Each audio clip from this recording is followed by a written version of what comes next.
Welcome to E-Educational Dispensary. Press the bell icon to never miss any updates. बिस्मिल्लाहिर्रहमानिर्रहीम बिस्मिल्लाहिर्रहमानिर्रहीम rabbi इश्रह ली सद्री वयस्सिर ली अमरी वहलुल उक़दतम मिन लिसानी यफ़क़हू क़ौली। अजीज तलबा और तालिबात, ये जो सीरीज हमने शुरू किया है महाराष्ट्र स्टेट बोर्ड में इंग्लिश का जो एसएससी का पेपर हुआ जुलाई अगस्त 2022 में, उसके पेपर का एक्सपेक्टेड सॉल्यूशन इंशाअल्लाह हम एक एक वीडियोस में आपके सामने रखेंगे। आप भी कोशिश करें कि सवालों को पढ़ें, समझें और जो जवाब एक्सपेक्टेड हम बता रहे हैं इसको भी समझ करके अपने कॉपी में नोट करें। अगर आप लोगों ने क्वेश्चन पेपर को अच्छी तरह से समझ करके उसको सॉल्व किया तो इंशाअल्लाह इसका फायदा आपको आने वाले इम्तिहान में जरूर मिलेगा। ये इसका तीसरा वीडियो है और तीसरा सवाल भी है। ये क्वेश्चन नंबर 3 जो होता है पेपर पैटर्न के मुताबिक वो होता है पोएट्री का। चलिए हम इसको देखते हैं। पोएट्री का जो भी सवाल होता है वो 10 मार्क्स के लिए होता है। 5 मार्क्स के लिए क्वेश्चन आंसर होते हैं 3A और 5 मार्क्स के लिए एप्रिसिएशन होता है 3B। इस सवाल में आप देखेंगे कि सवाल का बोर्ड का जो तरीका होता है उसमें एक क्वेश्चन यानी 3A जो स्टेंजा दिया रहेगा पोएट्री का उससे पहले दिया होता है, उसके बाद पोएट्री का स्टेंजा और A2 और A3 सवाल बाद में। लेकिन आपकी आसानी के लिए हमने सिर्फ उसके पेज को थोड़ा सा चेंज किया है ताकि पोएट्री को आप पहले पढ़ लें, समझ लें, फिर सवालों के जवाब करें। तो हम पोएट्री को चूंकि क्लास में ये पढ़ाई जाती है, पढ़ाई गई भी होगी आपको जरूर, यहाँ पे हम उसकी बहुत तफसील में न जाते हुए सिर्फ पोएट्री को बता दे रहे हैं। टुडे ऑन अ बस I saw a lovely girl with silken hair. I invited her. She seemed so gay, and I wished I was so fair. When suddenly she rose to leave, I saw her hobble down the aisle. Oh God, forgive me when I whine. I have 2 legs. The world is mine. Second stanza. And then I stopped to buy some sweets. The lad who sold them had such charm. I talked with him. He seemed so calm. And if I were late, it would do no harm. And as I left, he said to me, I thank you. You have been so kind. It's nice to talk with folk like you. You see, I am blind. Oh God, forgive me when I whine. I have 2 eyes. The world is mine. ये stanza का वो हिस्सा है, 2 stanzas जिसके base पे आपको questions के answer देने। तो हम चलते हैं A1 क्वेश्चन की तरफ।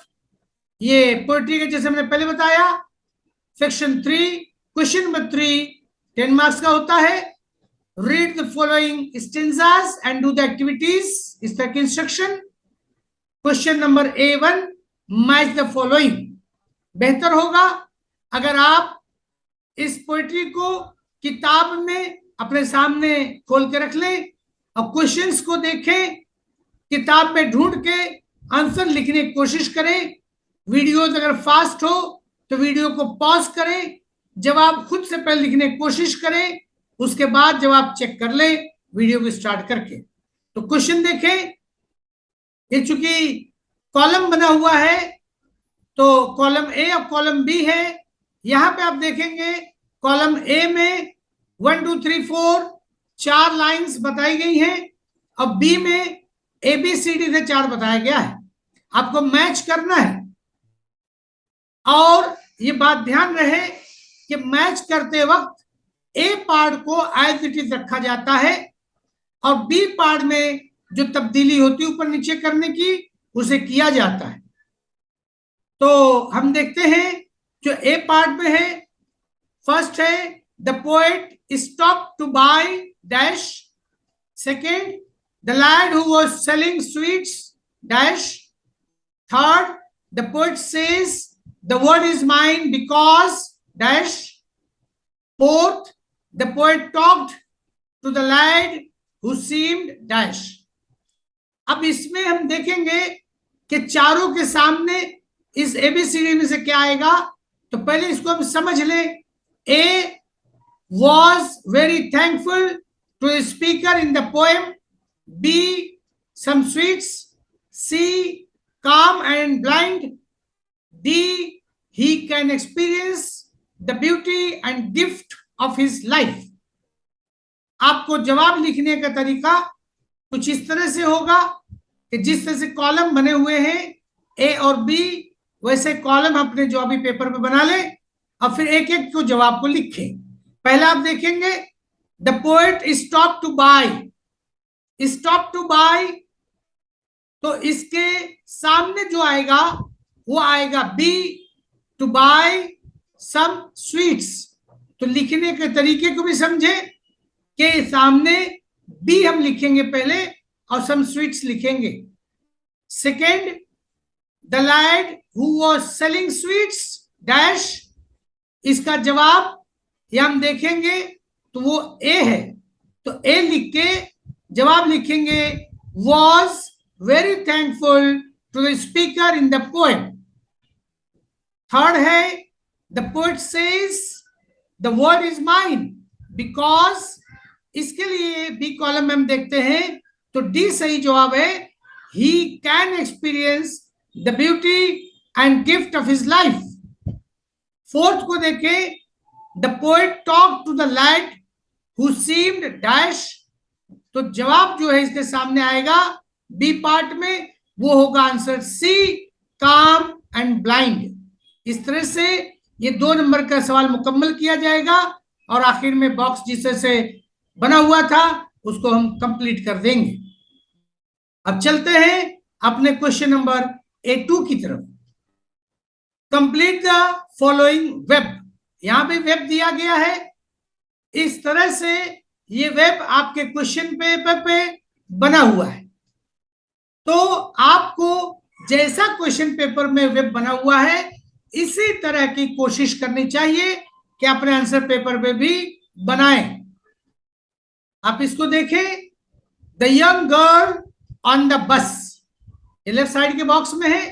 राइट साइड में 5 बॉक्सेस बने हुए हैं, 4 में गैप है और एक कंफर्म कर दिया गया। इसका मतलब आधे आधे मार्क्स से 4 फिल इन द ब्लैंक से। वॉज डैश, दूसरे में भी वॉज डैश, तीसरे में भी वॉज डैश और चौथे में हैड डैश और 5वां फिल करके दिया गया है हैड सिल्कन हेयर। तो आप बुक से कोशिश करें पोएट्री को पढ़ के जवाब लिखने की और फिर जवाब चेक करें। जवाब कुछ इस तरह से होगा कि पहले आप आंसर में जिस तरह का बॉक्सेस बना के हमें वेब दिया गया है उसी तरह का हम वेब पहले अपने आंसर पेपर बना लें और फिर जो सही जवाब होगा उसे हम लिखेंगे।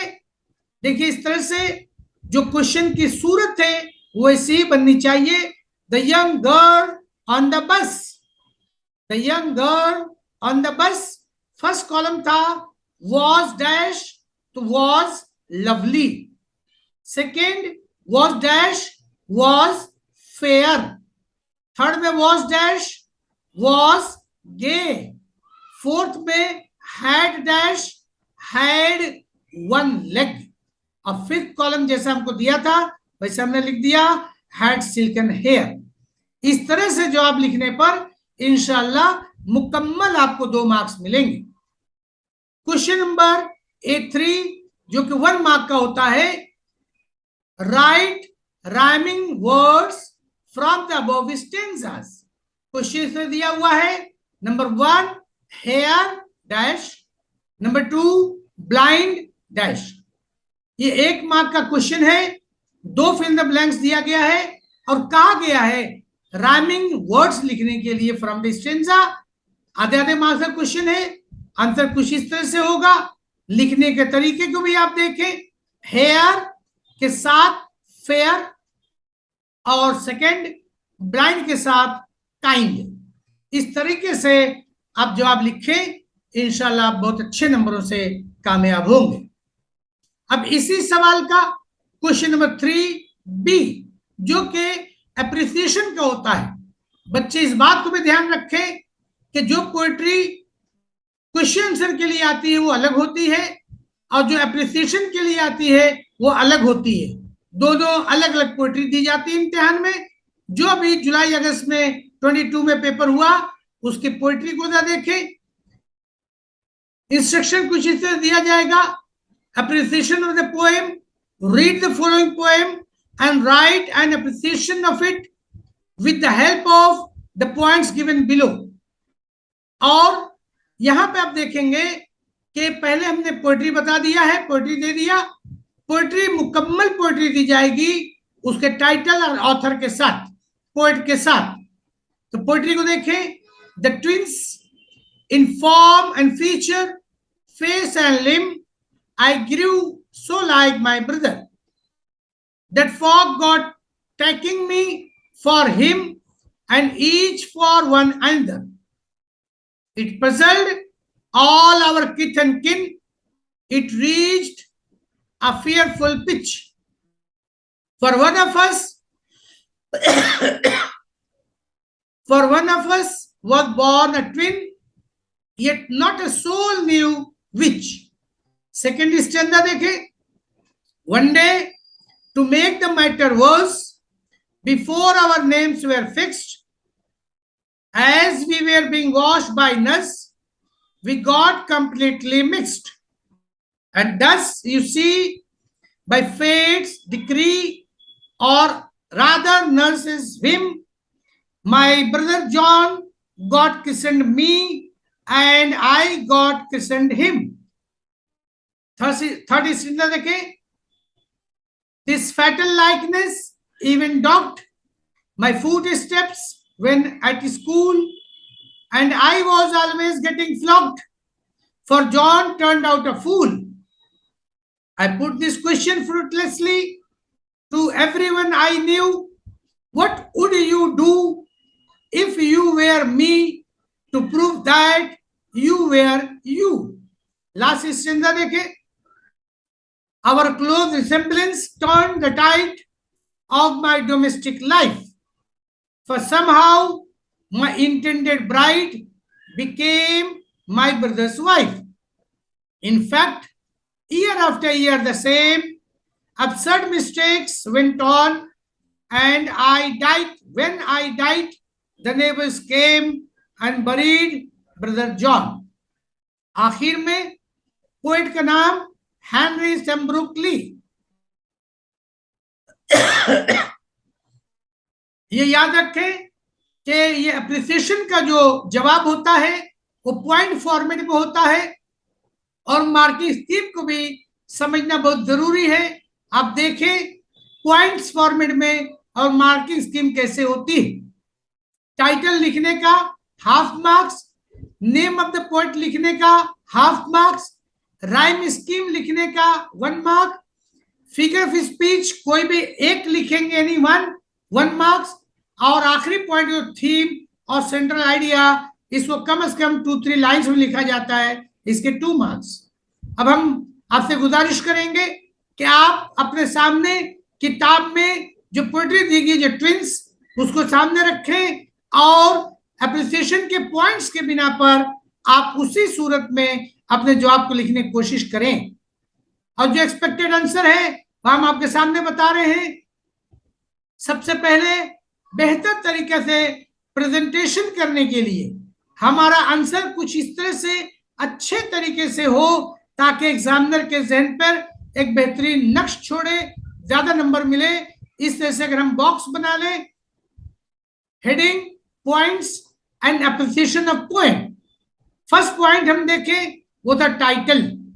टाइटल जो पोएट्री दी जाती है उसके टॉप पे लिखा रहता है, हमें बहुत ध्यान से उसकी स्पेलिंग को कॉपी पेस्ट समझा करना है तो बेहतरीन तरीके से हम लिखे इसको title the twins.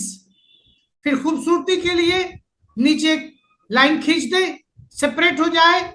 Second point है name of the poet. Name of the poet, poet का नेम जो है लास्ट में आपको लिखा मिल जाएगा, हेनरी सेम्ब्रुक ली, उसको भी हम अलग करें। फिर थर्ड पॉइंट जो हमारा है राइम स्कीम। राइम स्कीम हर पोएट्री की हमको चेक करनी पड़ेगी, उसके लिए अलग से हमारे यूट्यूब चैनल पर बहुत सी तमाम तकरीबन पोएट्री की ये डिटेल्स दी गई है। हमारा यूट्यूब चैनल जरूर आप लाइक और सब्सक्राइब करें, वहां पर इन तमाम वीडियोस को पढ़ाते हुए समझाते हुए आप देख सकेंगे कैसे राइम स्कीम ढूंढी जाती है और बनाई जाती है, वहां आपको मिलेगी।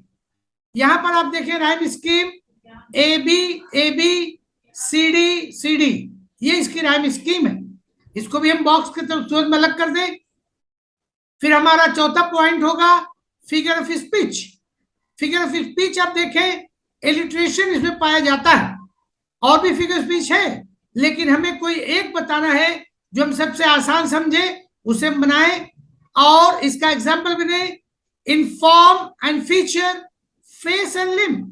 आप देखेंगे कि एक ही लाइन में 3 word form, feature, face, 3 word ऐसे आ रहे हैं जो एक ही अल्फाबेट एफ से शुरू होते हैं। और जब 2 या उससे ज्यादा वर्ड एक ही अल्फाबेट से शुरू होने वाले एक लाइन में मिल जाए तो आप समझिए कि इसकी फिगर ऑफ स्पीच इलिट्रेशन है।